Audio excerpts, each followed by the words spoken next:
Well, this evening we may be grateful for our air-conditioned banyan tree because it would be rather warm somewhere in the Himalayas on a night like this. The writing of our book, Self-Unfoldment, occurred about the middle of the years of my public activity, about 20 years ago, which was the climax of the 20 preceding years in which our various lines of thought developed and integrated. During that period, leading up to the publication of this book, I had a very wide contact with practically every type of religious teaching in the United States, Europe, and Asia. During that time also, I knew most of the personalities with whom we now associate various movements. Some continuing, others have ceased to exist. And as a result of the peculiarly tense situation that was involved, probably in part due to the years of depression, which had been most fatiguing on the public psychology, and perhaps due to the exceeding gullibility and good-heartedness of most persons who had little previous contact with the higher brackets of philosophical thinking, there was an unusual amount of confusion, misdirection, misinformation. Perhaps that was one of the real reasons that led me to write the book. But in any event, most of the points which I have made in this essay are based upon personal observations and experiences and the result of trying to help people put together lives that had broken apart under the pressures of unwise religious thinking. Now, most of the extremely pernicious habits of that time are not as prevalent with us today, but we have developed some more bad habits. And in a good many cases, the new habits are merely restatements of the old ones, like man's development of the vices of one generation or another, which look very much like the vices of all generations when we begin to analyze them. It became obvious at the very beginning of my career that one of our big problems was the peculiar inconsistency of human nature in the so-called truth seeker. We simply do not look at ourselves. We are so busy hoping for the best or fearing the worst that we seldom make a factual study of our own natures. We do not really estimate to what degree we are responsible for the troubles that move in upon us. We are also often inclined to overlook what we consider to be small or unimportant personal peculiarities. We sort of feel that if we really make a good try, all our mistakes will be forgiven us. Unfortunately, however, one of our biggest mistakes is involved in the good try.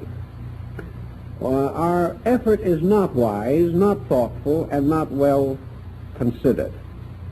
Now, this peculiar limitation has survived these years and is just about as prevalent as it ever was. And much of it hides under unclear motivation. There's been a great deal of debate, even among the most scholarly minds, as to whether it is humanly possible for an individual to be unselfish and accomplish anything. Some take it for granted that practically every instinct that we have is in some way based upon self-interest, that the person is incapable of completely separating his consciousness from his own peculiar needs and his own peculiar desires. I don't want to browbeat this point. It is not perhaps the most vital, but I do think that the most obvious, the most commonplace examples of self-interest must be considered as contributing to a great many misfortunes, not only in our religious life, but in our general affairs. Where self-interest is permitted to become too dominant, certainly we get into trouble. Now, as I suggested, this self-interest is often well concealed under some kind of a broad policy. And I've worked a good deal in the last few years with individuals who would have sworn on the Bible that they were unselfish. Yet not at one moment in the entire contact that I had with them were they unselfish for an instant. They just did not know what selfishness meant when applied to their own conduct. Perhaps one way we can get at this is by means of a brief journey into Zen. Buddhism, recognizing the peculiar intensity of man's illusion as this related to his own conduct, attempted to cut the Gordian knot. It simply emphasized the importance of the individual completely renouncing the world and everything in it, renouncing friends, family, renouncing home, wealth, ambition, career, and taking the ground that either we served the universal to the exclusion of everything else, or we served the personal to the exclusion of the universal.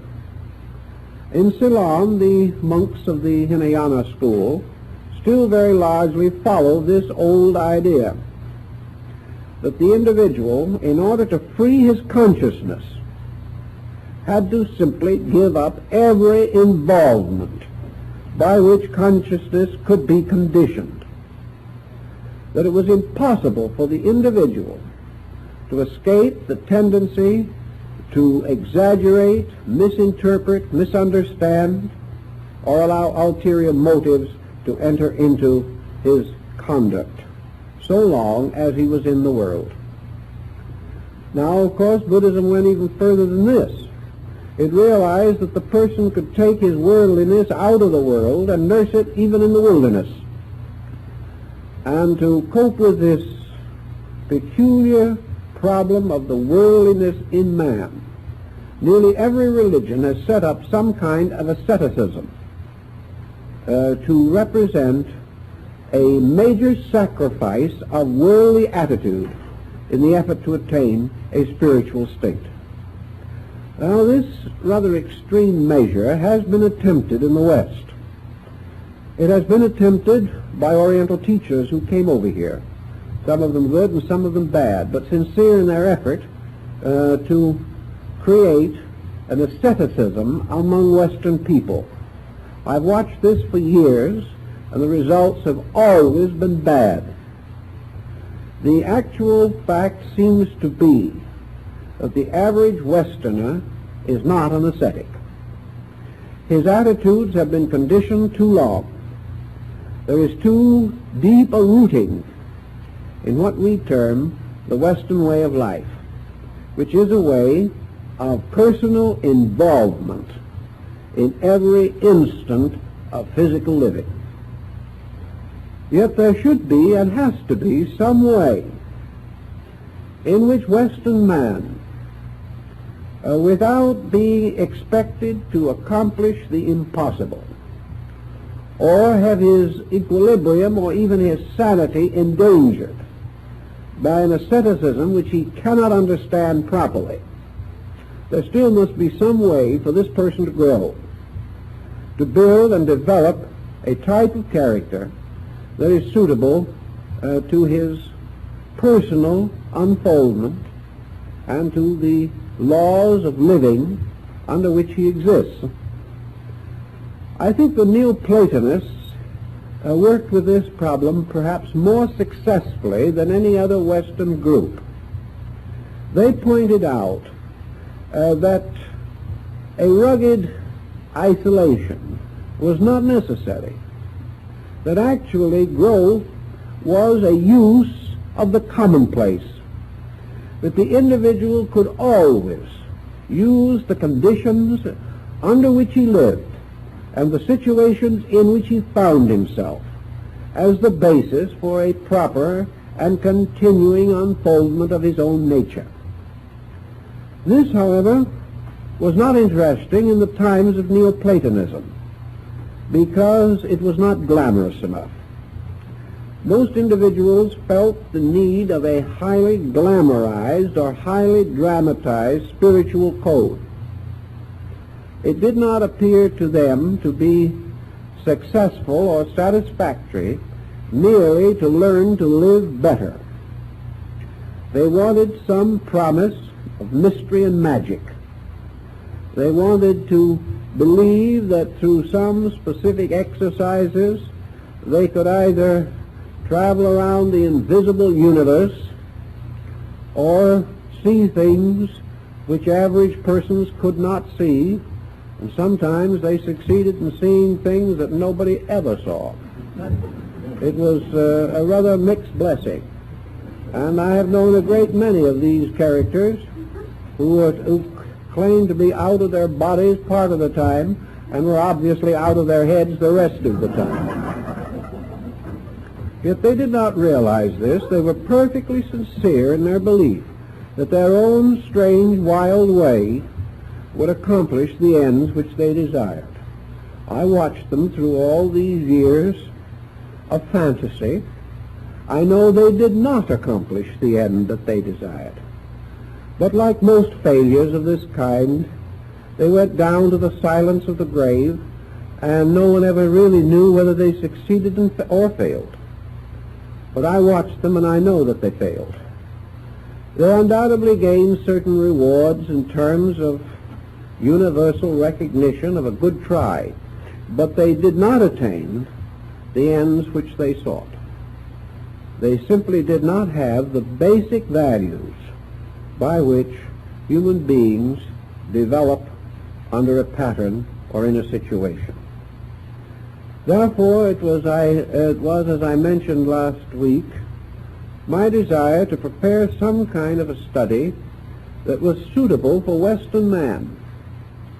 And in doing this, it became obvious that Western man had certain faculties which were useful, that he had his own problems which he also had to master, and that his way of growth was the integration of his own Western way, and that this integration could be helped by an increased understanding of the spiritual foundations of all peoples, for we have all in every generation and in every area been confronted by somewhat similar problems of stress.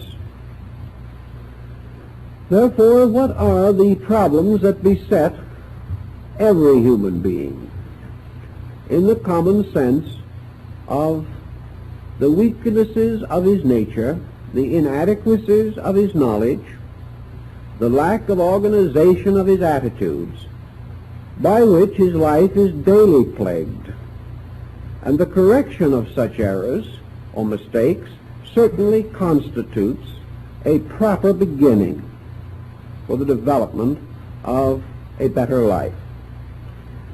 All great systems have pointed out that so-called spiritual advancement is not supernormal. It is not something by which the individual is sort of set apart as a different kind of creature. So spiritual growth is simply the development of the natural resources of the individual. It is perfectly normal for the individual to grow. And we can only try to understand why this normal procedure does not operate as it should. A man does not grow because someone waves a magic wand over him, nor does he develop his spirituality in the face of others because he was predestined and foreordained. Growth in this world is the problem of gradually increasing control of the various elements which go to make up living. And we may say that the adjusted person is the one who has learned how to grow. And if his growth continues in an orderly and proper manner, he will ultimately attain the interior enlargement which he seeks. Thus, all growth must be by natural means, not by some strange supernaturalism. Growth is not a strange doctrine. It is the individual gradually putting himself in order, and he must do this on purpose. Now it does appear, and it is true, that some persons are born, due to the development of their own nature, previous embodiments, or by the laws of karma operating in life, with what appears to be a better foundation than others. They seem to have better faculties, perhaps a little less difficulty in bringing their lives into order. But this again is something which I think can be analyzed rather critically. Actually, a person who has better facilities or better personal integration nearly always is confronted with a larger problem.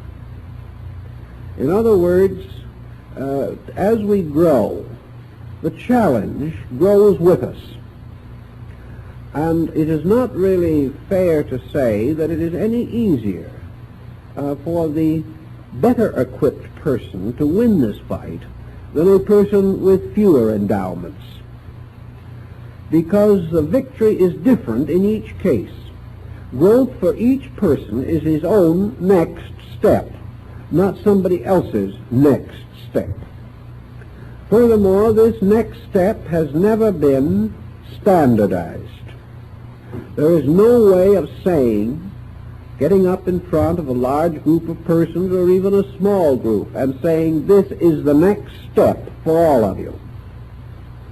The next step for each individual is the correction of the most glaring fault of the moment, whatever that may be.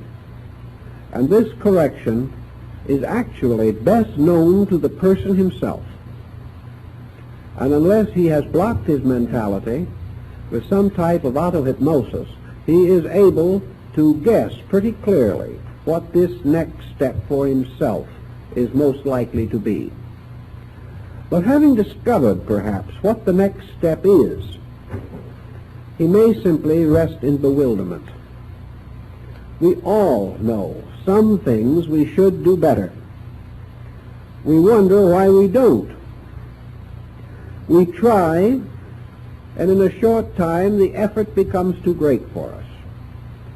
We really sincerely make some kind of an endeavor, but we discover that our machinery for the control of ourselves is inadequate.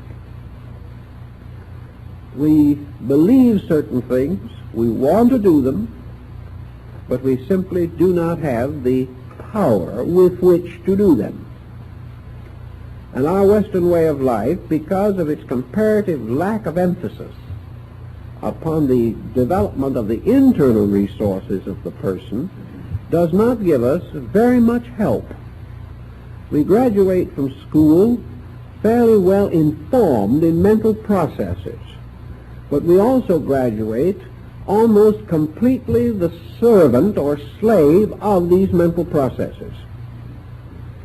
We learn how to make a living, we learn how to barter and exchange, we learn simple rules through the application of which we fit into the peculiar period in which we live, but we do not generally possess any skill permitting us to make a change in ourselves. All through the years, and it's pretty close, it is 40 years this year, this has been the point that I have observed most consistently, that the person does not know how to change himself. He knows how to discuss the change.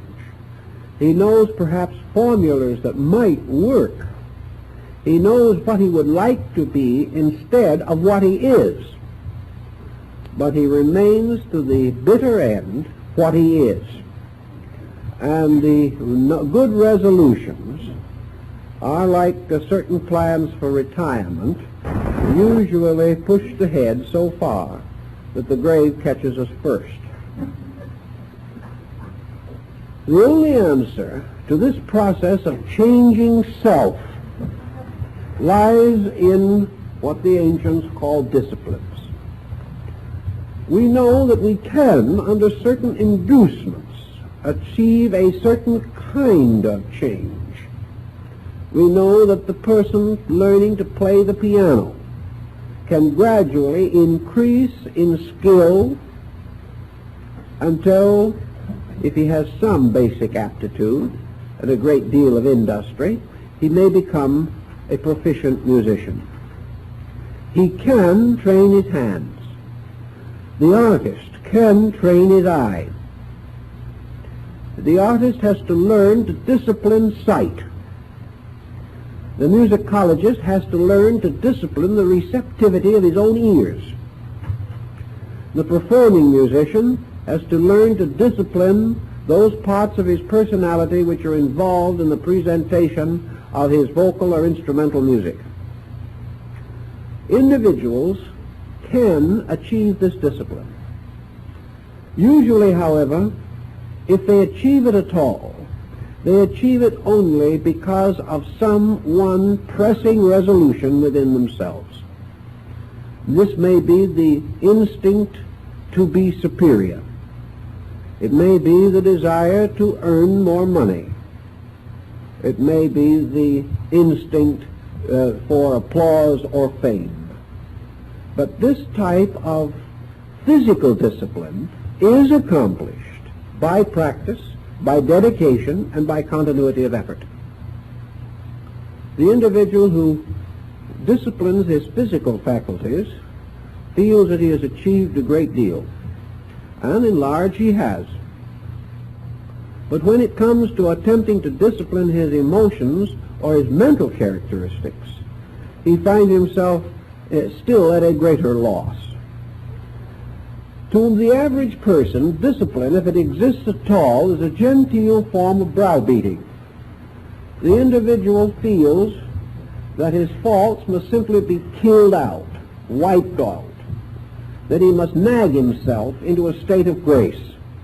He doesn't succeed. He nags himself into a neurosis. He tries to impose discipline upon himself by brute force alone. And this is quite common in religion, where an individual taking some obligation of a religious nature feels that it is his moral duty to abide by this resolution. If his courage and sincerity are sufficient, he will stick to his resolution, but it may cost him his life. He is still not understanding the basic idea of discipline. Discipline is not whipping yourself.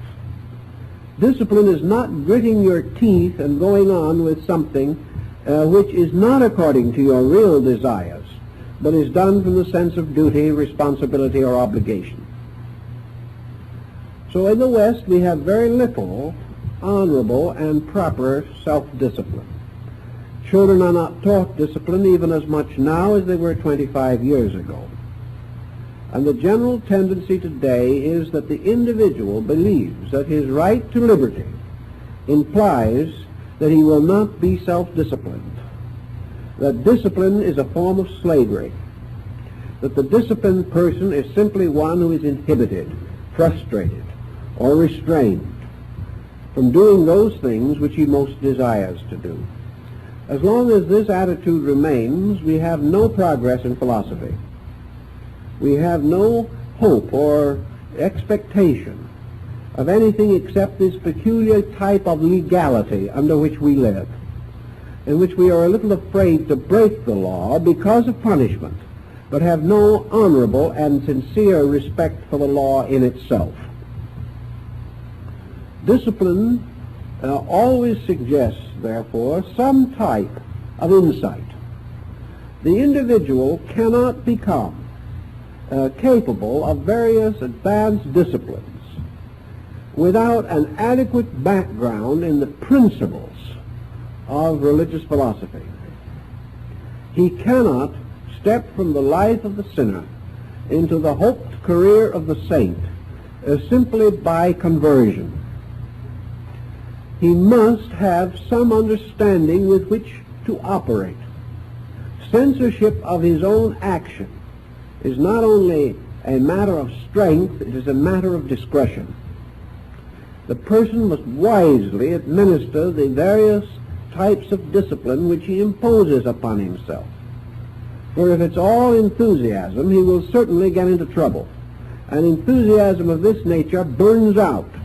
And after a period of comparatively unrewarded effort, the individual drops back into his own ways and his old ways because he sees no longer any inducement to be uncomfortable. Discipline thus means that the person must be able to evaluate not only his own conduct, but the conduct of others.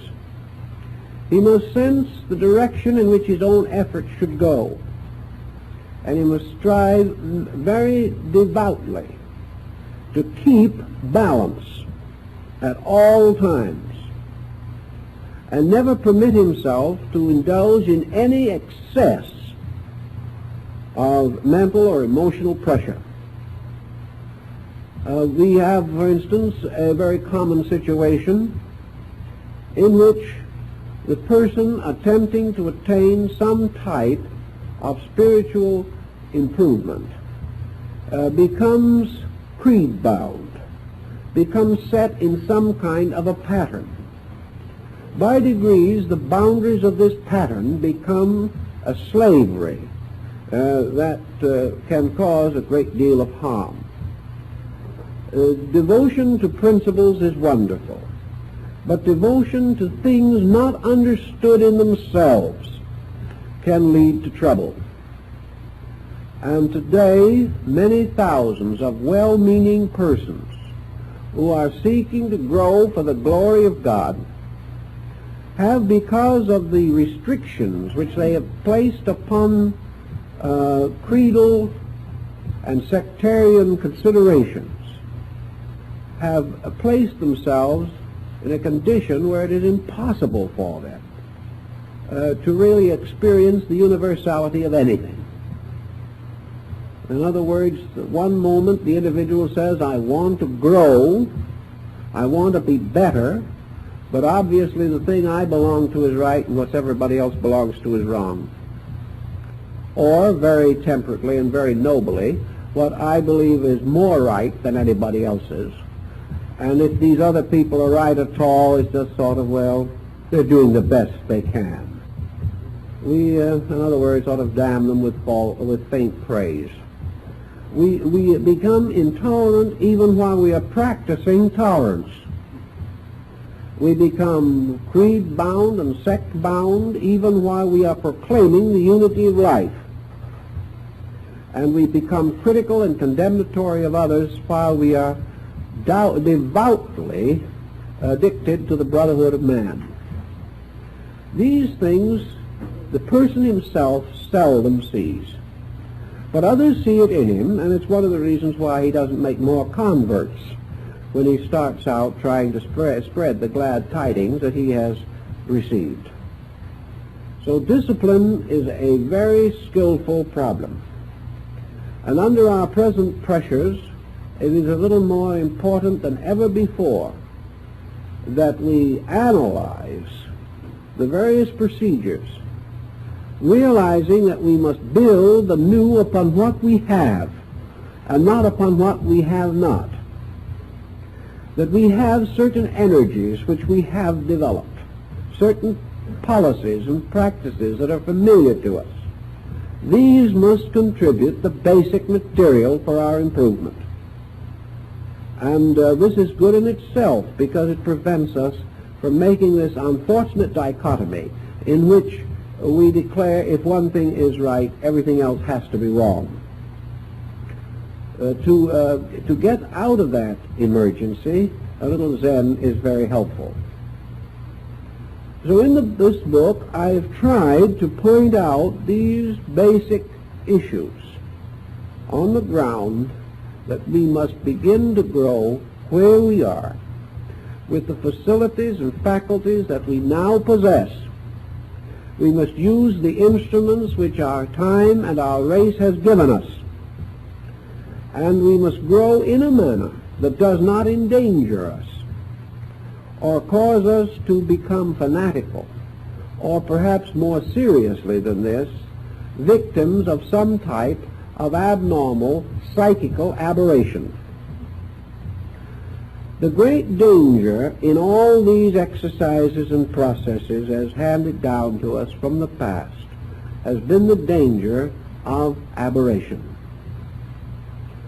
One of the great French transcendentalists, Eliphas Lévy, said many years ago that the garden of Maya, or illusion, is filled with beautiful flowers, and around the stem of each flower is twined a poisonous serpent. It's a very interesting symbolism.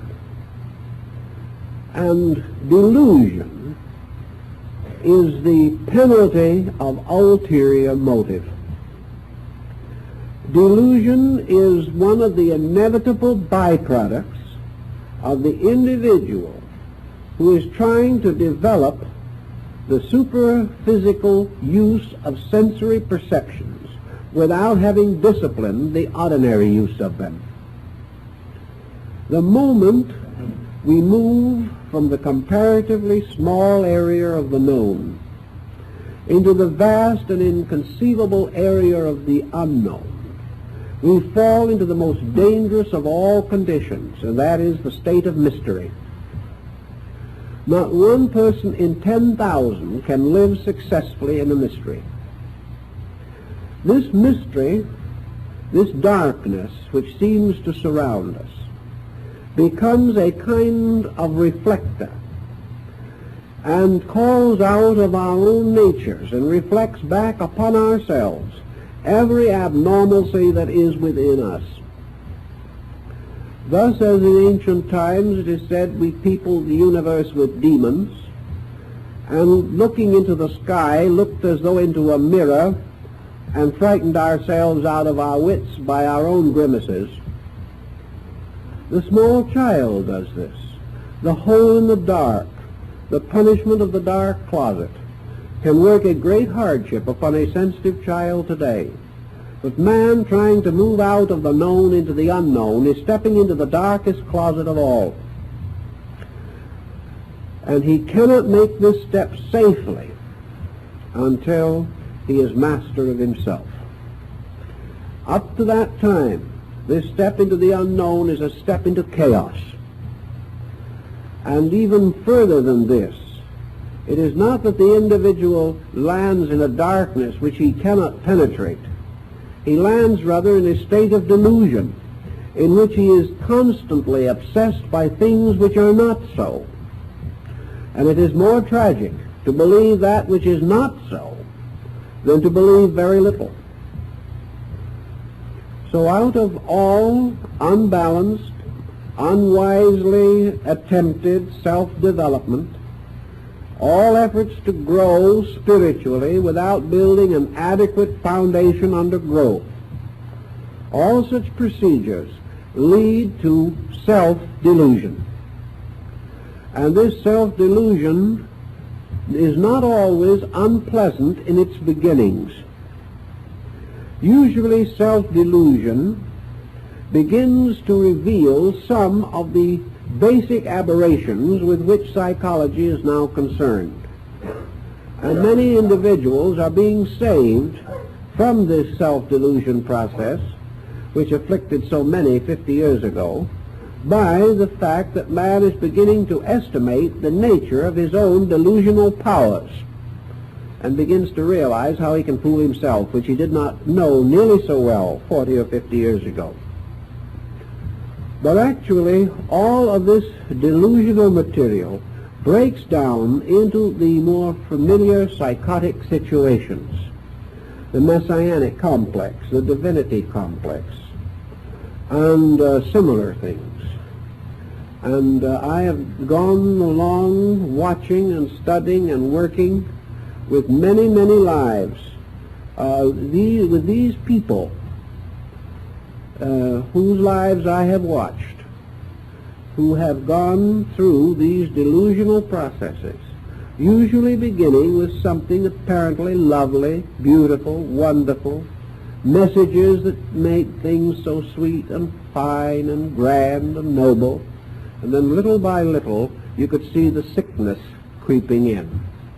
And this sickness ended in terror, in fear, in obsession, in a gradual increasing doubt about everything, a terrible mental and emotional sickness in which each new terror of the individual was reflected back to him again from the surface of this blazing mirror of illusion into which he was gazing. And in the end, what might have been a useful life lost the name of action. This type of delusion, again, you cannot work with. Once an individual has had a vision, regardless of whether it's any good or not, nothing you can say to him is as important to him as the thing he believes he has seen. No matter how you try to work with him or teach him, he will never be able to give the same strength to your remark as he gives to this disembodied voice that he seems to hear. So by degrees, these vicious experiences take over, destroy judgment, destroy everything, and end in tragedy. The only protection against this type of condition is that man normally is preserved by nature from this type of situation. It is only when he breaks through the guards unwisely that he destroys the protection which nature naturally bestows.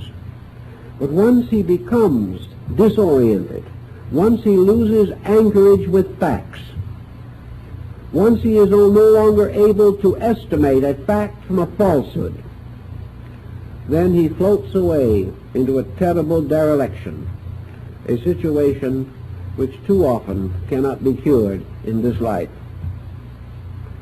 So to meet all of this type of situation, we have tried to work out a practical program to point up how the person can gradually get himself into a situation of consciousness in which he can make certain basic moves safely.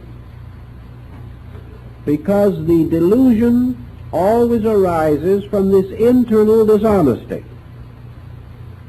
Now, this dishonesty may not be intentional, it may be ignorance, but it is still wrong. And the small child who drops the match into the keg of gunpowder does not prevent the explosion merely because it's a small child. If we break these rules, we are in trouble. The only way that nature knows to keep us in line is to see that we cannot break law with impunity. So we have to watch these laws and live them to the very best of our ability. Now, in the work of this evening, I've put some markers here and there in the book to bring out some points which I'd like to make some special additional commentaries upon. And part of the material I've already made into a general commentary which I have just given you. In the fourth chapter of the book, under the general heading of placidity, we begin to take up a series of attitudes that are valuable to us. Let us imagine for a moment that you are on a boat that is on fire or are in an automobile which has gotten out of control, or in any desperate situation, you then realize, as perhaps never before, that your only hope of survival is a tremendous orientation. You must keep control of yourself. You have to use every faculty as acutely as possible to extricate yourself from this emergency. If you panic, you are lost. Now this is the same in connection with the personal growth of the individual. Security and progress depend upon not ever panicking. And the panic may be a pleasant one or an unpleasant one. The individual who becomes over-enthusiastic is guilty of the same situation as the one who becomes over-fearful. Always common sense, rationality, clear-sightedness, insight, these all function best if the individual keeps control of himself.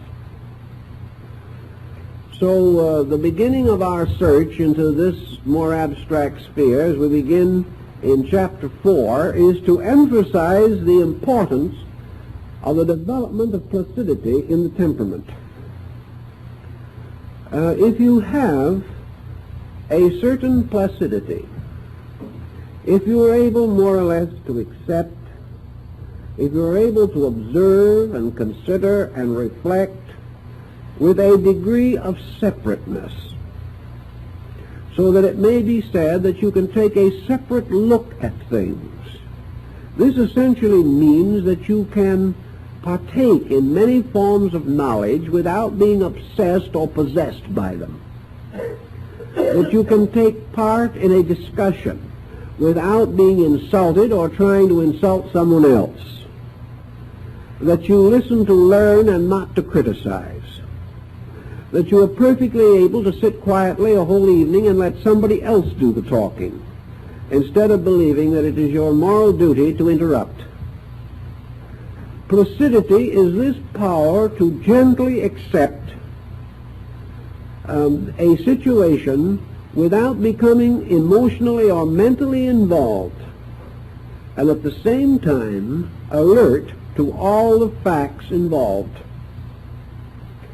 This means that whenever a judgment is demanded, that you can come to this judgment without prejudice, without pressure, that you will not speak hastily or thoughtlessly, nor will you try to dash in with a last-minute solution to a very basic and long-range problem. Now, placidity does not mean that you never, under any condition, become excited. But it is true that for practical purposes, excitement or emotional stress and emotional outbursts are escapes that are useful only to the individual who has no better way of using the energy. Certainly, if you have a certain type of temperament and nothing else to do with it, you may get considerable relief from an occasional outburst of hysteria. It psychologically is regarded as a kind of therapy. It lets off steam. But the real purpose of the steam is not to be let off that way. The real purpose of the steam is to drive the engine. And the individual who is not using his energies adequately and properly is the one who must have some kind of emotional outbursts to balance his own failure to organize his resources. So poise does not mean not to do anything, but it means never to do anything by emergency or desperation. Many people live a lifetime of perpetual emergency. Every issue, every situation that arises has to be met with a full armament of emotional pressure. These people will never get very far in the development of disciplines because they are using too much obvious energy. They are not suited for the subtle application of principles. They just burst through things. They're like floods breaking through dams. They are not channeled energies. Placidity is a tremendous asset because it prevents us from these excesses. But placidity is not something you can simply say, on Monday I will sit quiet and twiddle my thumbs. You can't do this either. Placidity is not something that you can directly say, this I will be. Placidity arises from insight. Therefore, practically every degree of physical or mental or emotional control that you can exercise arises from your insight about fact or truth within yourself. Placidity, then, must arise from a disciplined philosophy of life. You must be placid for a reason, and you know exactly why. Your placidity must arise from the fact that you have outgrown hysteria, not that you have outlawed it. But all things being taken as equal in this problem of growth, the quiet, organized person accomplishes more, suffers less, wastes less than the person who has not this degree of self-control. Also, the placid person, because he does not have strong delusions that he is attempting to force upon himself, is not so likely to deceive himself in the various pursuits of growth. The individual who wants too much too soon will always deceive himself. And in philosophy as in morality, blessed is the individual who desireth little, because it is not necessarily true that he will receive little, but because his desire level is not high, because he is relaxed and comparatively placid, nature finds him the most plastic instrument for the achievement of her own purposes. And the conflict between self-purpose and universal purpose is less, where the individual is quiet and accepting by nature. Someone will say, well, I'm just not that kind of a nature. That's all there is to it. When I don't like something, I want to hit somebody. Well, we can say this and we can keep on doing it. These are choices that the individual has the right to make. That is part of this inalienable right stuff we read about. But if we make use of it in that way, we also have the inalienable necessity of abiding by the consequences. The individual who says that he is going to do it his way, regardless, must then, in good grace, accept the consequences. But this he seldom likes to do. He is the first to feel himself abused. He is the first to lose confidence in the universe. Not because he has ever given it a chance, but because it has failed to do or be what he expects it to accomplish. It's his own mistake. So this placidity involves poise. And poise is this ability to meet all shock and stress with a maximum of attentiveness and a minimum of wasted energy. If we could put the energy that is wasted by the average person to work in his life, he would live an additional 50 years in good health. We sometimes see small children who cannot be kept quiet, and we see that they are bubbling over and going all the time. And later in life we look back and say, oh, if we only had their energy, if we only had the energy to use now that we wasted when we were 6, how happy we would be. But our problem is not that we wasted all this energy at 6. We are wasting it all the time. We like to believe that man has more energy as a young person than he does as an older person. I think this is largely an error. I do not believe that it is a real loss of energy unless there is actual sickness. I think the matter of fact is that the older person breaks up his energy resources into too many patterns.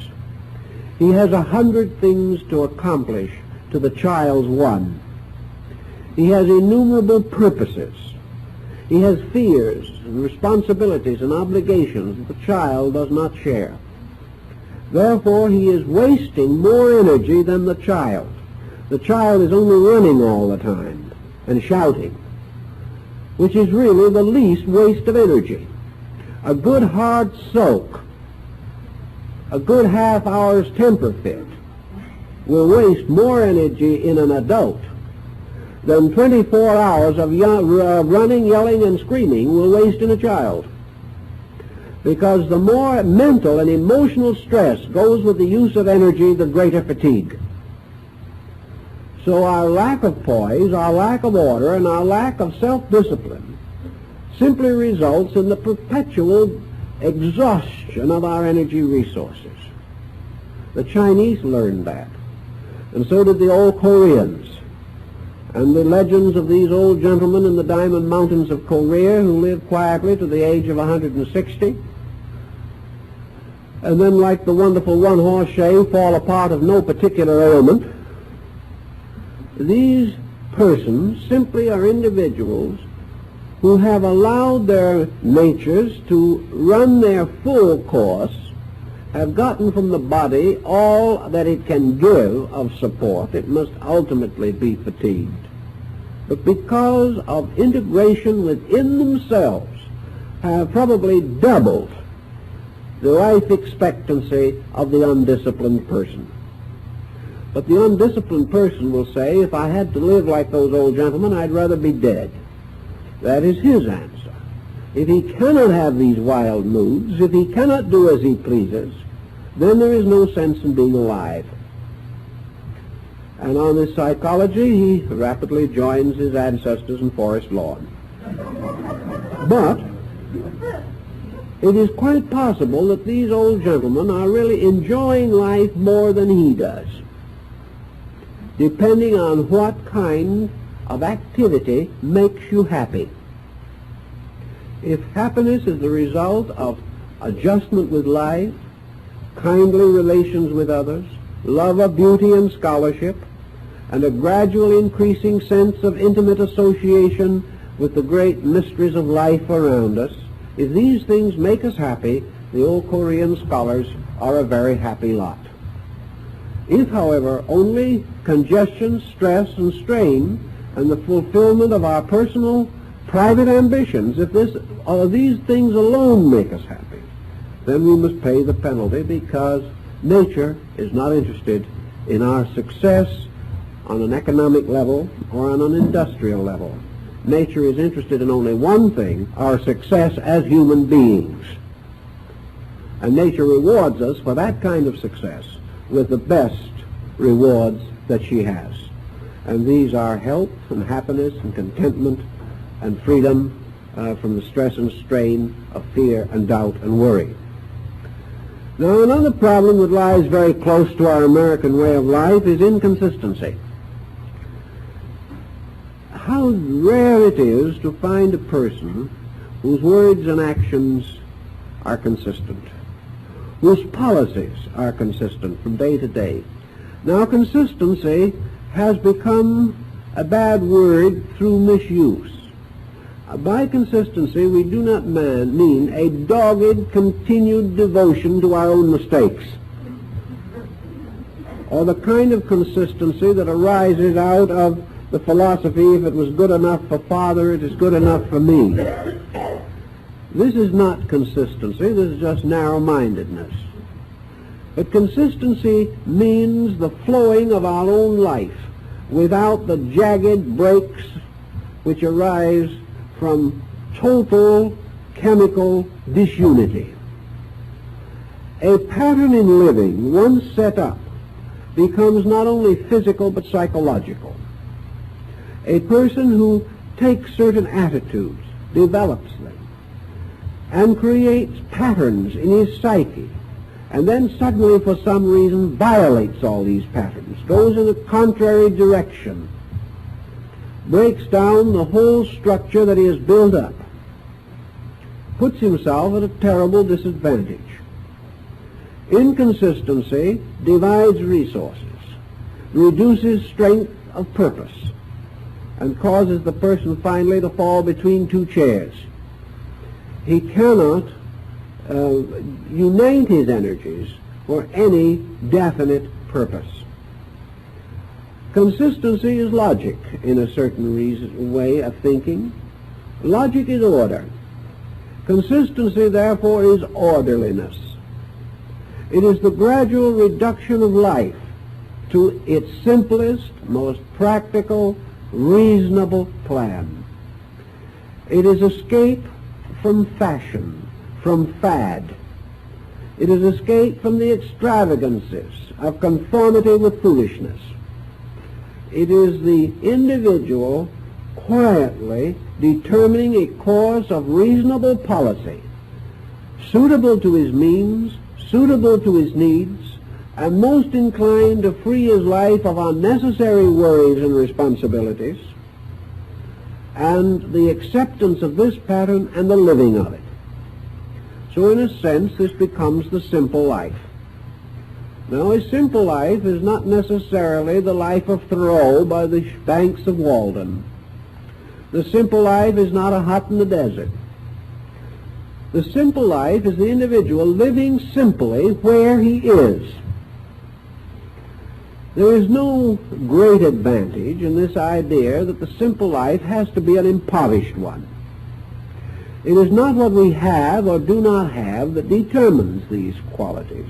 It is the use we make of what we have and the attitude we have toward it. And the person with a wrong attitude can get into as much trouble clinging to a nickel as another man can get into trouble with a wrong attitude in his effort to cling to $10 million.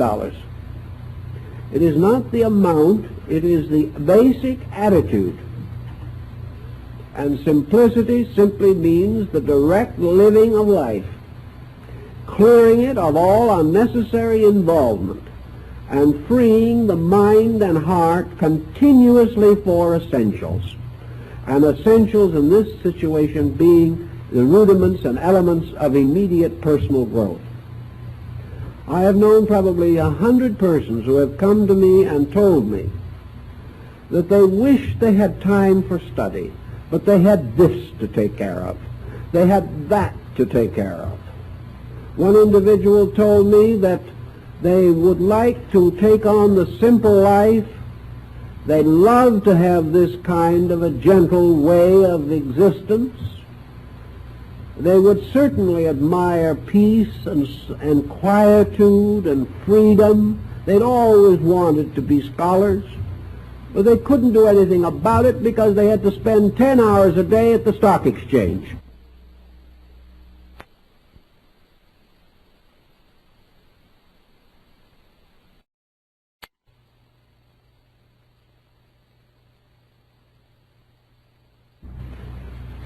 And how they could go on for most of a fairly long life, kidding themselves into saying that their real interest was growth, and then be patiently willing to spend hour upon hour watching stocks go up and down. It wasn't because anyone was depending on them. It wasn't because of any need. It was simply that this inconsistency never meant anything. The individual never saw that far into the stone wall which was himself. And this situation, in one way or another, burdens many people. Another point we've made here was patience. Now, patience is a virtue which is much debated these times. Many folks say patience is no good at all. What we need is dynamic impatience. But if we must have any impatience at all, I think we should turn it to ourselves. and be impatient with ourselves for the stupid things we do. But broadly speaking, patience again is a letdown. It's this quietening down of the nature. The patient person is free from this tremendous impulse to force things. And this effort to force things is especially bad in religion. And the impatient people who are trying to force cosmic consciousness on themselves are not as few as we wish they were. The impatience to be like God, or the impatience to be with God, although I have not observed too many people impatient to get there by way of death. They're always talking about death being the return to God, but no one seems to be in an awful hurry to get there. But cosmic consciousness, yes. All these great things. Individuals, I've known hundreds of them, that joined a movement or an organization, were there for 8 weeks, did not become illumined, then immediately moved out and joined another one. We've got to get there in a big hurry. Of course, they never got anywhere. An impatience in everything in life breaks all probabilities of progress. So you see a whole series of related attitudes: poise, peacefulness of internal life, patience. All of these related attitudes have as their purpose to quiet us down, realizing that the growth of the person comes when the false motions are relaxed. It is only when false motion ceases that true motion can be noted or be apperceived within the person himself. Until then, he is a victim of his own impatiences. The outer mind is forever in conflict with what might be termed the intuitive apperception. In psychology, we suspect that this is the reason why so many of the essential archetypal symbols come to man only in sleep. Sleep is the most patient moment in the average person's existence. It's the only time when he is not trying to press his own purposes on something or someone. And in this state of quietude, the internal archetypal patterns move through him. The moment he wakes in the morning and starts to be filled with his own purposes again, these dream experiences have a tendency to retire and may even be completely forgotten. But here is an important lesson, that in the relaxation and quietude of sleep, the individual receives something from within himself, whereas the rest of the time he is forcing something upon himself from the outside continuously. As long as this forcing continues, as long as he is under pressure, he is like a politician who is under the domination of some other politician.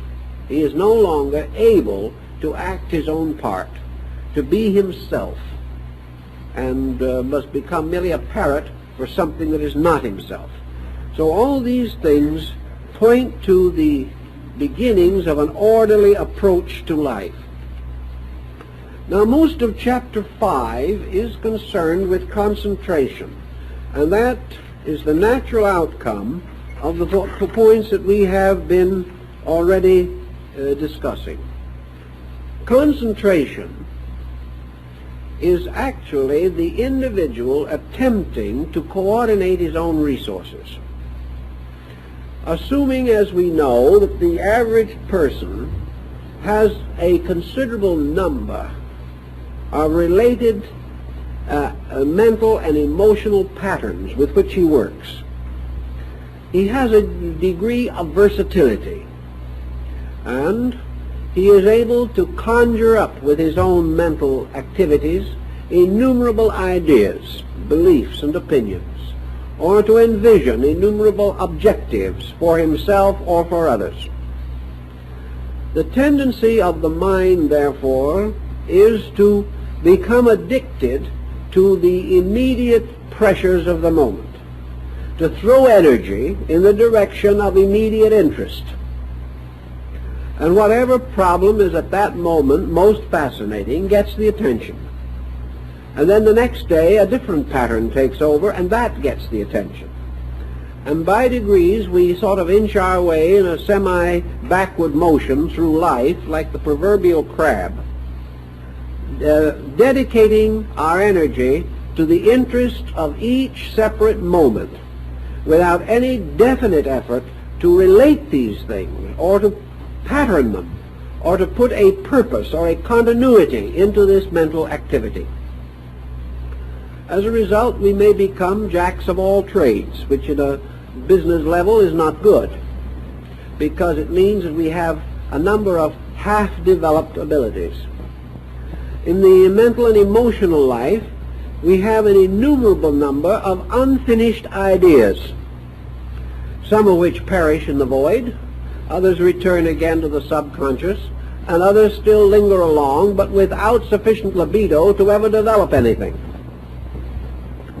Against this type of person, we have the so-called one-track individual, who is usually a complete success and a terrible bore.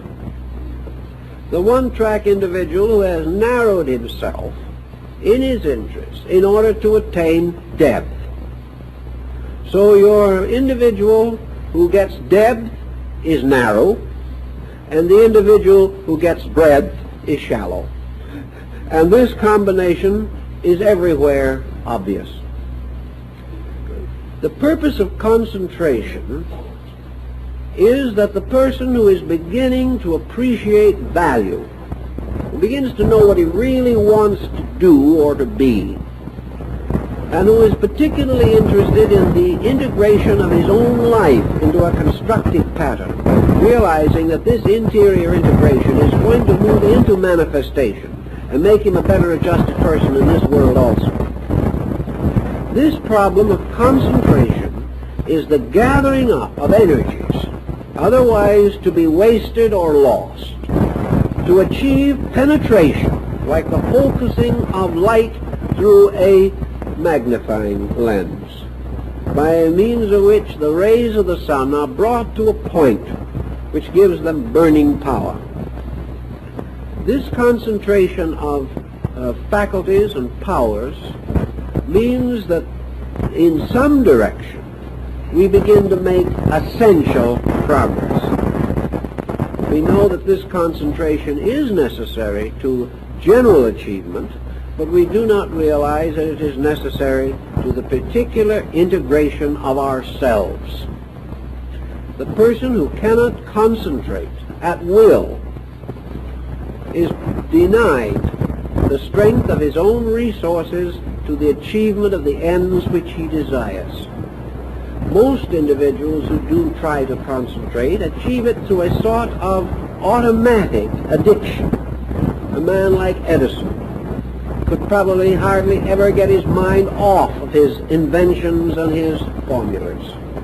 He had become completely identified with a project that took all of his energy and all of his time. He concentrated automatically. But to the other and to the average person, concentration is something that has to be developed. We have to gradually gain control of ourselves.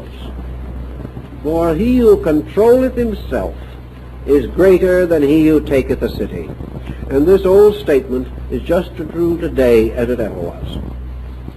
So the Indians and the Chinese and all these ancient peoples had their philosophic symbolism about the concentrational processes. And in the Self-Unfoldment book, we take up several of these procedures, always remembering that physical symbolism must in every instance be interpreted into its, might say, universal meaning. For example, we speak in here in one section the description of the old Buddhist Arhat, who, preparing himself for the meditative life or for the meditative experience, first seated himself and then gathered his robes about him. Now this sounds like a very nice bit of thespionics, but it is really an entirely different situation. When the Eastern monk or the Eastern philosopher or the Zen mystic is told to seat himself in the law, it does not mean that he's going to bring up a chair or find a rock and squat on it. To seat oneself means to establish oneself. It means to place oneself on a firm foundation. And in the Buddhist symbolism, the old arhats or the bodhisattvas are most frequently represented as seated in the open blossom of a lotus. Certainly no lotus was ever that size, but that has nothing to do with the symbolism. It is much better that way. The lotus is the symbol of the unfoldment of the universal mystery. Therefore, to seat oneself in the lotus is simply to establish oneself in nature, to remove all conflicts or all inconsistencies which make the earth beneath us an uncertain ground. To seat oneself means to resolve. We are told that in the illumination of Buddha in the deer park at Sarnath, now at the Bodhi tree at Bodhi Gaya, later he spoke at Sarnath, but the original revelation was at Bodhi Gaya. It is said that he finally seated himself under the Bodhi tree, and he made an obligation or an oath in which he stated that he would not move from that place until either death released him or illumination came. He would not stand up again. He would remain there, seated under that tree, until either he died or the truth was made known to him. Now, the Bodhi tree, of course, is largely a symbolic device also, although that perhaps was some lordly banyan there at that time. But to be seated means to be firm, to no longer wander about. And to wander about may mean to move from one creed to another, or from one notion to another, or from one addiction to another. But to sit down and say, where I am, here I will receive the enlightenment. That there will be no more scattering of resources, no more hunting and searching and seeking, but the realization that all that we know and all that we need to know must come from within ourselves. That we do not gain anything by traipsing up and down the world, and we do not gain anything by changing or shifting the polarities of our own thinking every few minutes. To seat oneself in the law is simply to accept the law, to declare that it is our way and our guide, that it is our very present help in time of trouble, that everything we are, we owe to the law. Everything we need, we must derive from the law. Therefore, we take our position firmly upon the great pattern of the law, and particularly upon the two great laws which Buddha taught, reincarnation and karma. But we suddenly rest our case upon the infinite plan of things and say, here I accept and here I remain, and here I shall practice the disciplines, and I shall either achieve the end or I shall perish. This final decision gathers up all of these loose ends and causes them to become reconciled in one purpose, that there shall be no more inconstancy or inconsistency in our moves or our methods or our means. Then the old Arhat is said to gather his robes about him, his vestments. Now the robes and vestments are variously understood in the order of Vedanta or Tantra to represent the energy fields which surround the body. But they may also represent our other garments, the garments with which we adorn our intellectual and emotional lives.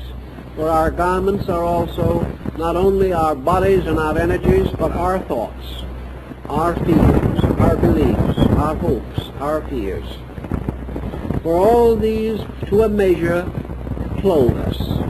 with the vestments with which we appear before the world as we present the mask of the persona to those before us.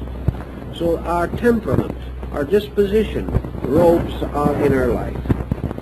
So we gather our garments around us, can very well and did mean in Tibet and those countries, the reduction of waste of energy, the gradual drawing together of all of our abilities, all our energies, all our hopes, sitting quietly, established in the law, and conserving every resource and power which we possess.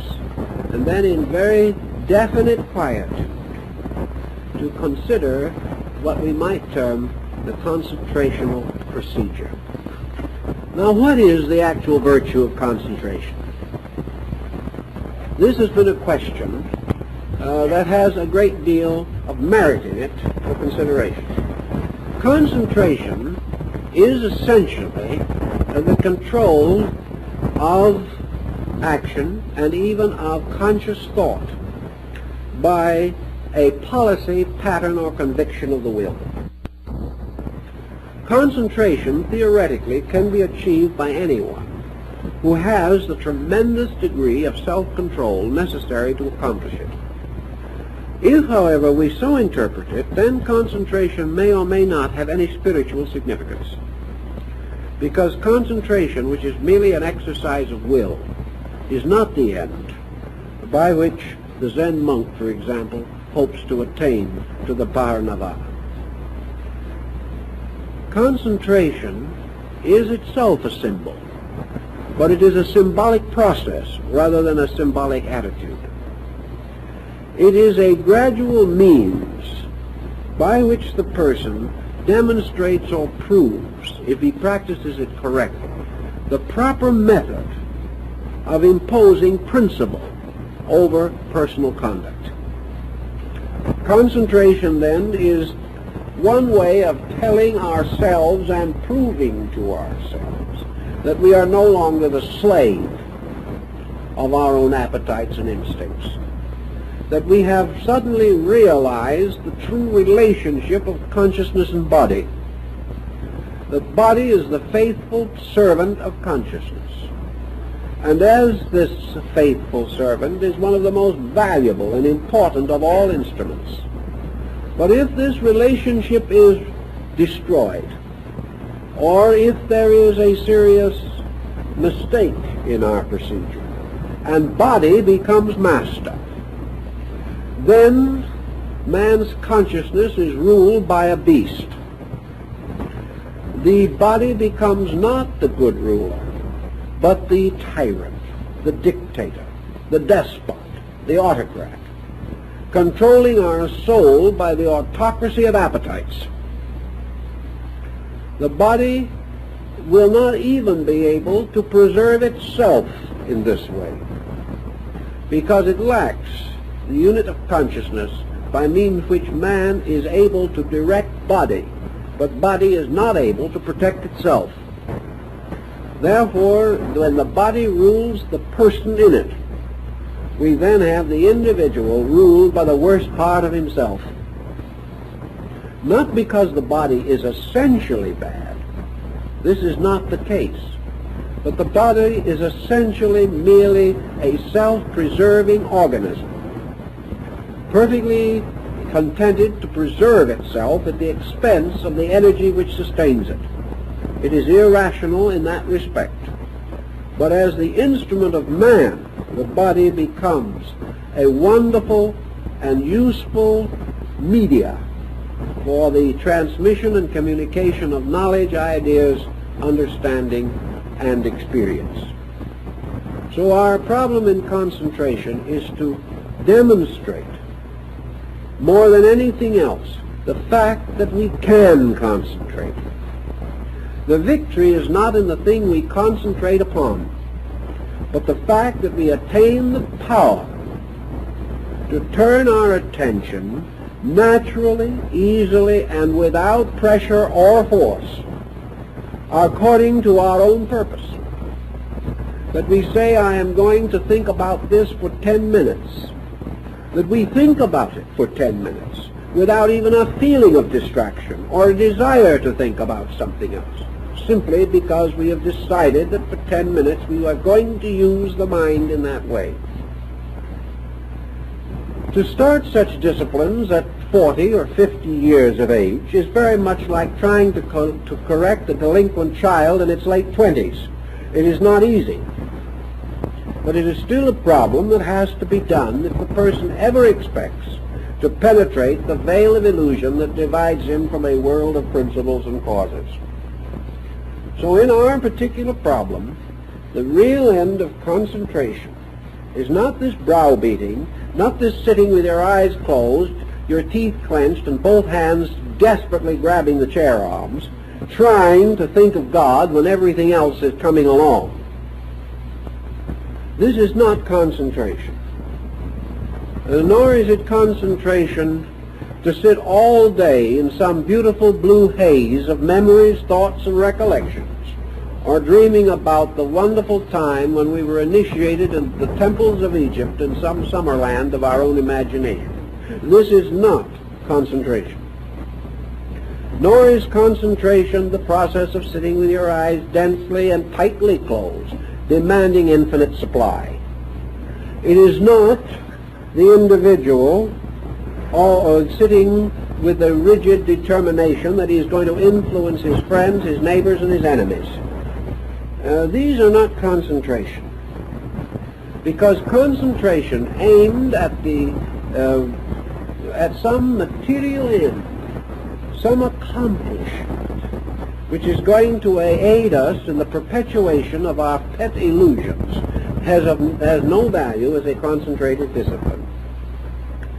The end is that we learn to graciously lead the personality, that we can detach ourselves from servitude to the body without hurting the body, without picking on it, without declaring that it is unworthy of us or that it is only an old carcass of some kind. This is not the purpose, nor that we should lock in a bitter battle between the ways of the Spirit and the ways of the flesh. All of these things are wrong, and I've seen people go into the most terrible difficulties trying to nurse these attitudes. Because every discipline in nature, every philosophy that has dealt with the problems of life is gracious.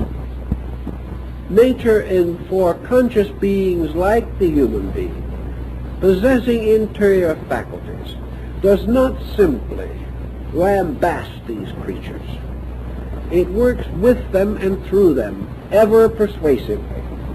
And our punishments are only for those who obstinately refuse to see. They are generally given the 7 and 70 different opportunities before punishment is really meted out.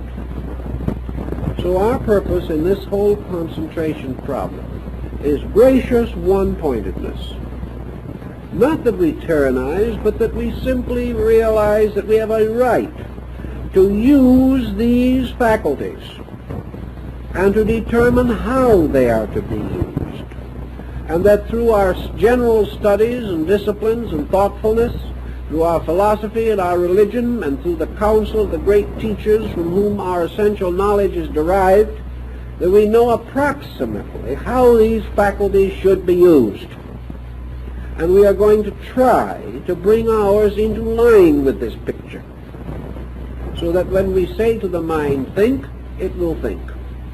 And when we say to the mind, rest, it will rest. And when we say to ourselves, this is no cause of worry, we will not keep on worrying. Also that the instinct to worry or to fear will gradually cease because of basic thoughtfulness and understanding. But by concentration, as an exercise, we do achieve gradually this sense of orientation, this sense of leadership in the compound of our own bodies. Lack of leadership is what causes worry, fear, procrastination, mistakes, which lead in turn to further confusion. whereas proper thinking, directed properly at the proper time, removes most of the causes of the troubles from which we must later suffer so miserably. So our concentration has as its primary purpose merely to get hold of the reins of these faculties so that we can lead them and direct them for their good as well as ours, but most of all for the good of nature and the great job and the great work that needs to be done. Now, how are we going to particularly practice this concentration? I've told you before many times, I think, of the delightful incident that was told to me by someone who had started a few concentration exercises. They said, you know, I've just never been able to understand it. The moment I keep quiet for a minute and get just nicely started in my concentration, I itch somewhere. Well, this is just about the way it happens. The moment the individual attempts to control himself in anything, he either itches or hurts.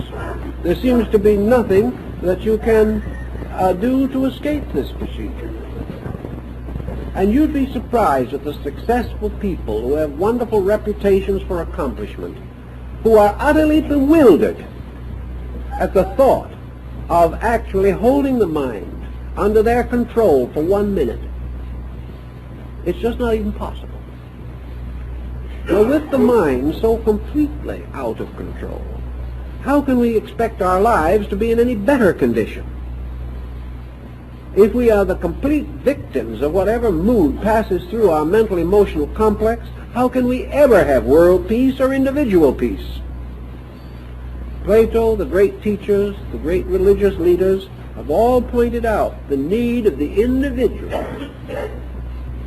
to achieve a certain integration, a control of his own life.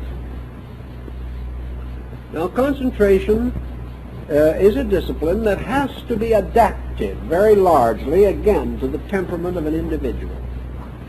There are individuals who have used very strenuous procedures. There are Indian sects, for example, that will assign themselves some peculiar duty requiring concentration. And every time, through thoughtlessness, they fail to perform that particular duty, they simply take a knife and make a 3-inch slash in their arm. And by the time they've made 400 or 500 slashes, they become quite thoughtful. Now, this is a very extreme method, and we hardly advise it in the West. But the point is that these people so greatly value the concept of finally gaining control of their own thinking that they're willing to go to terrific ends to achieve this. They have realized what we have never learned, namely that this control is the basis of all forms of happiness that we seek. That without self-control we can never be secure in anything. For the average person, however, simpler and gentler methods generally will work with patience. We had in the years gone by, we've had the meditators and the concentrators in huge numbers. And I noted that it also became a kind of escape for people who were a little lazy. This concentration became the means of the great do-nothing. In fact, some reported to me that it was wonderful because they always went to sleep after the first 2 minutes. It became a kind of discipline in private indolence, and that was not the purpose intended. Also, concentration with a little imagination tossed in to season it could lift the individual out of the commonplace into an imaginary world and make a high-grade introvert out of him in a short time. He wouldn't even want to come back to this common world anymore. He would much rather keep on meditating until the judgment day. This didn't work. Actually, the answer is that in controlling yourself, you must also control yourself. And In deciding to concentrate, you must also concentrate on not concentrating all the time. I found in working with people that each individual had a kind of starting ground. As Buddha points out, the long journey begins with the first step, and this is true in concentration. Most individuals will find concentration particularly helpful if either it is united with whatever religious devotion the person naturally is inclined to perform, as evening prayer or something of that nature, or that moment or two of dedication with which the average person in Western civilization has already been rather well indoctrinated. Therefore, there are only certain things we would add to that. As we point out in this book, concentration has to have a certain element of work, a certain element of self-denial involved in it.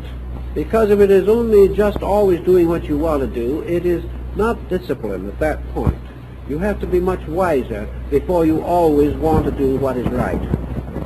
Therefore, there should be a certain amount of discipline. I recommended, therefore, that the person who wished to concentrate would set aside or select, before he starts, a certain time, a time probably least likely to be interrupted, because he is fighting himself all the way, and there is no use making the labor impossible. But if he decides that at a certain hour in the late evening or in the early morning, he is least likely to be disturbed, he must then set a time for his concentrational procedure. And I have always advised that the time not exceed 5 minutes. This is hard on some of my friends who think they only get a good start after the first hour. But you cannot live that way without neglecting something. This kills the purpose of it. Such an extensive type of concentration tells us that this person is running away from life, and that isn't the purpose of it at all. And also, it would be very difficult for the beginner to actually concentrate that length of time. Almost impossible. There's bound to be a lot of wool gathering along the way. But in 2 or 3 minutes, concentration can be possible. The person choosing a place, his foundation, where he establishes himself, a fairly comfortable chair, or a pleasant place where he is not likely to simply go to sleep. And then beginning the process of determining one-pointedness. Now, in the beginning, one-pointedness is very difficult, especially with abstract thinking. And I do not advocate what some have, namely the setting of this point of concentration upon some chakra or invisible structure within the individual himself. I've seen this get into a serious lot of trouble. I know one individual or group of individuals who were trying to concentrate upon the pineal gland in the brain. Of course, they did not know how. If they'd known a little more, they would have gotten a third short circuit. They didn't get that, but they did get a number of headaches which were quite unnecessary. It's not good to fool with that type of thing at that stage. It is far better to select some concentrational device to begin with, by means of which there is some help in focusing attention. This is the purpose of the Eastern mandala, the religious painting, which represents some phase of universal procedure. This is also one of the utilities behind the great religious symbols of the world, the symbols of the faiths of men, which as instruments of concentration become instruments of recollection. They enable the individual to draw upon certain resources within his own nature for thoughts, for visualizations relating to these symbols. And also, which is very important, they keep him from thinking about himself, which is not his purpose at that particular moment. If he thinks about himself or wanders off into abstract concentration, he is very likely to see something that isn't there. So it is better to choose some natural device or symbol. Now, the nature of this is not important. It is the penetration associated with it that is important. Some people like to select living things, flowers or plants. And I've often felt that a very fine concentration device for Western man would be the miniature living tree, the bonsai tree of the Japanese. But it could be a little plant that you have yourself cultivated in your garden, which would make it all the better as a concentration symbol. Or if you do not have such facilities, then to secure a small potted plant and have it live with you. But this is not necessary, but this is one way. A simple little device, an image, a design, a work of art, even a beautiful picture in a book, can be the type of thing which simply forms a catalyzing agent. It gives you a little something to draw your attention with. You will find also that even with this symbolic help, it is not easy to hold the attention very long. Now the question arises also, how much should we whip this attention to force it to remain upon the object of concentration? I would say in all common sense that the beginner will probably have to use a small amount of effort. If he merely gives up the moment the mind wanders, he'll give up almost as quickly as he begins. He can't help it.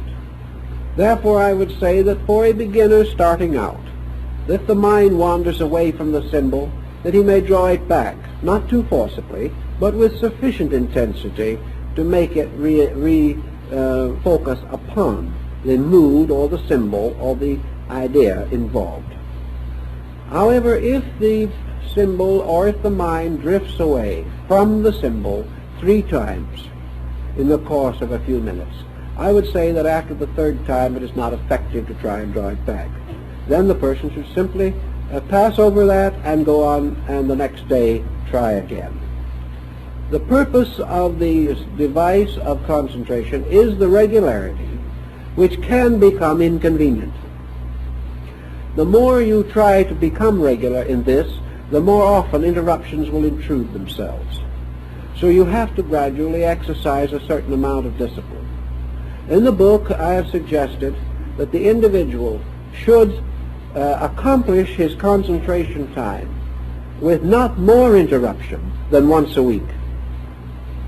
He may, to begin with, allow himself this interruption of once a week.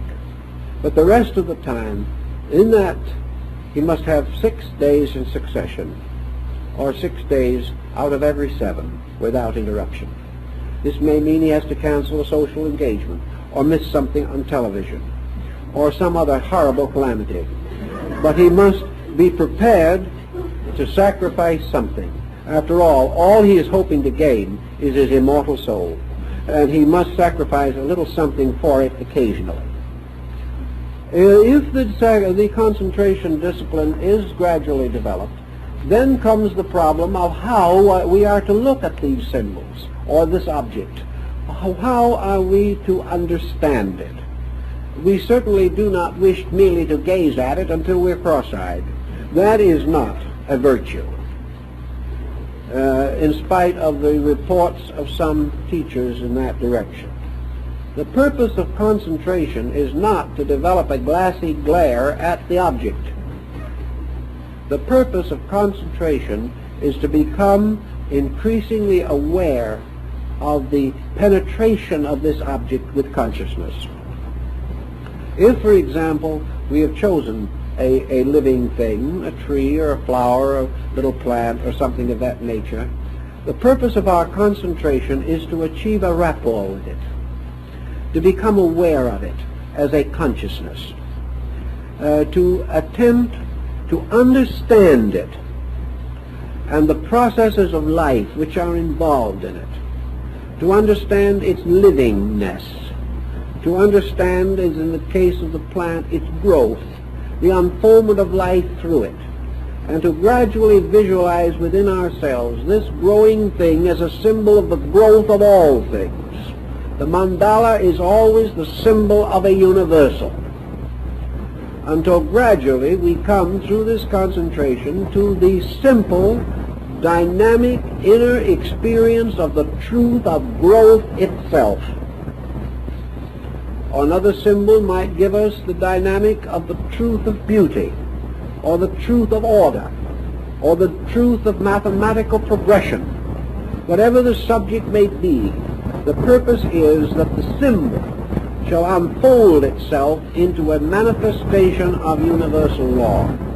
That out of this concentration we shall become aware, more intimately and more directly, of the great sources of instruction, of knowledge, of life, and of reality around us in nature. Finally, all of the mandalas, Tibetan, Chinese, Hindu, even European, where we occasionally find them, are representations of the universe.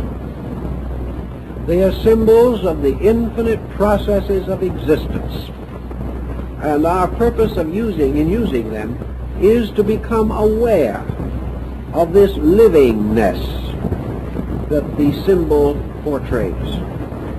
The final end of the concentration is therefore a kind of prolonged, gently sustained attentiveness, in which gradually we make ourselves capable of receiving a connected report about life.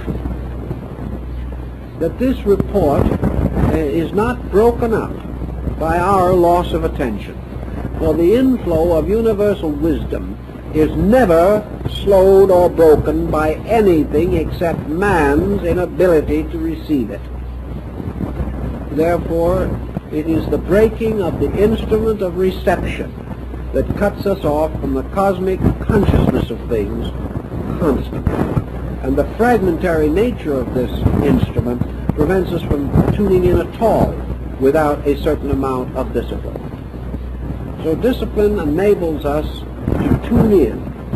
It enables us to turn our attention at will or according to need, and to become receptively expectant of the inflow of the truth of matters, as this truth is available to us at all times. Lao Tzu, the Chinese mystic, knew this.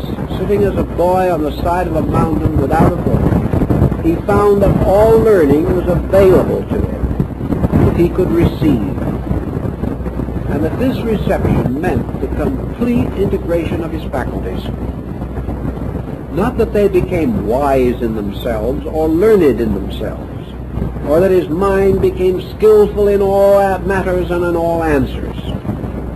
The mind was simply the understander, the acceptor, that by means of which the incomprehensible truths of life were made comprehensible.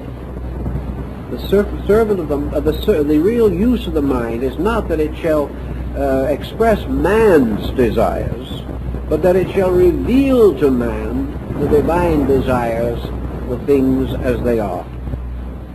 Consequently, the mind is not really so much the servant of man as it is the servant of the infinite in man, becoming the instrument for the communication of the universal to the personal.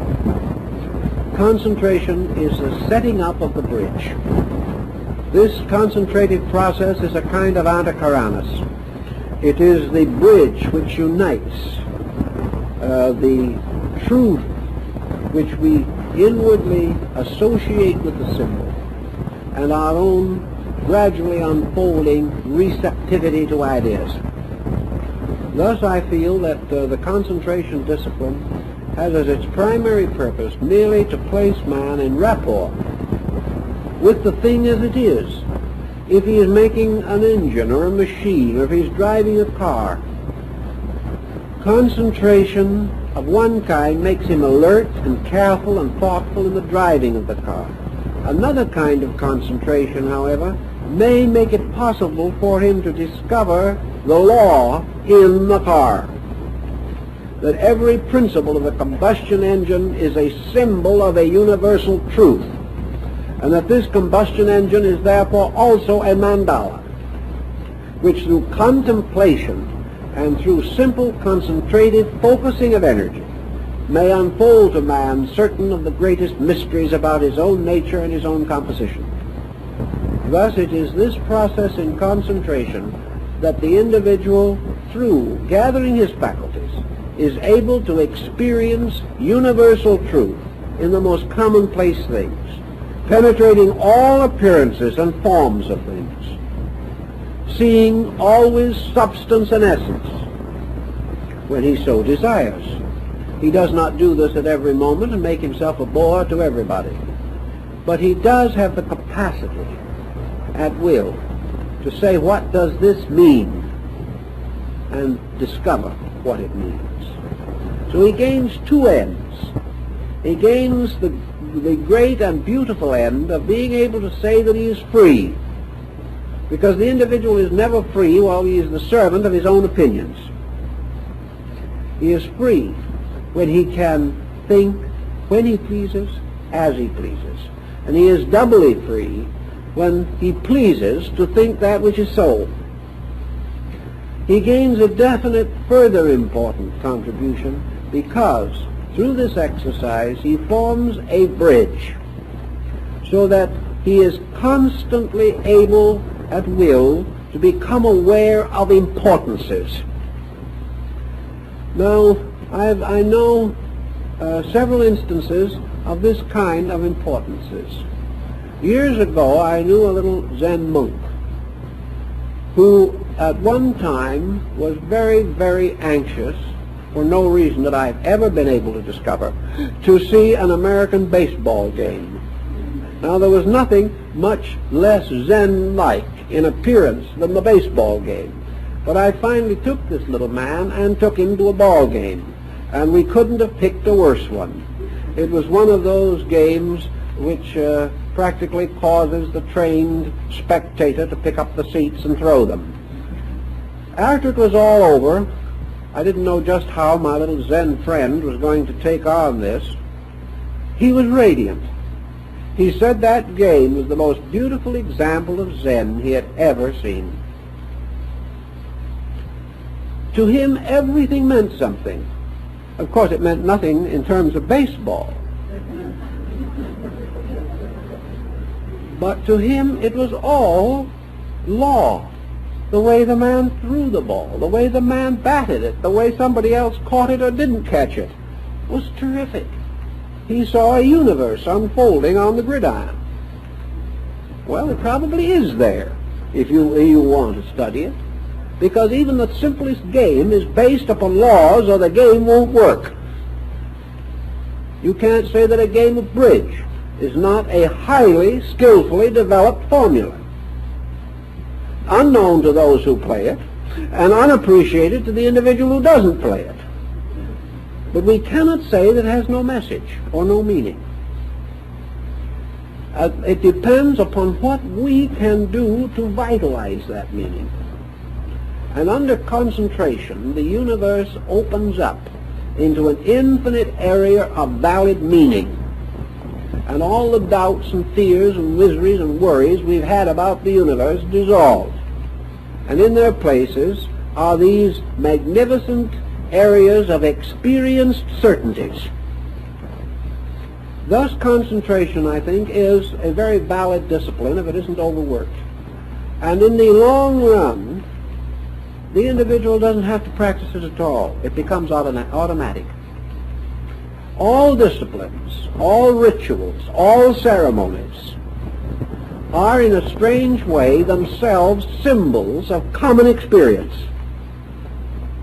The individual prays for a few minutes each day until he suddenly really realizes that the ultimate prayer is his own life, recited at all times.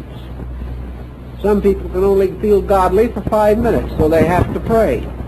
Others can feel godly all their lives, and their life is a prayer. And the words they speak would mean very little in comparison to the nobility of the deeds that they perform. Concentration is the same thing. The individual concentrates by discipline because he doesn't know how. Once he has learned how, it becomes an automatic process to be aware and to use faculties for awareness rather than for criticism and condemnation. And as soon as the individual gains this awareness, he gains with it not a closed-out universe in which all unimportant things are left behind, but a universe in which there are no longer unimportant things, but everywhere experiences, which if understood become beautiful, become meaning, and add to the wealth of our understanding, appreciation, love, and regard. In this type of meaning, I think concentration becomes highly valid. But concentration to get what you want, in the common sense of the word, I do not regard as valid, unless what you want is simply the power to appreciate the beautiful. If we do not ask for things, but ask only, as the old monk did, for the power, the insight to see the good that is, then gradually the concentrated faculty develops, changes our lives, and makes us gracious, wonderful, and acceptable people. Thus the discipline actually becomes a sacramental way of life. Never difficult, never heavy, never boring, never unctuous, never sanctimonious, but simply the quiet ability to get much more beauty, glory, fun, and happiness out of simple things than we've ever known before. This is the childlikeness of Mencius. This is the natural faculty of man, which until contaminated, sees good, God, and truth in everything. This concentration, if quietly developed, I believe would be beneficial. Now I think I'd better give you all a chance to try it. So we'll be seeing you a week from tonight.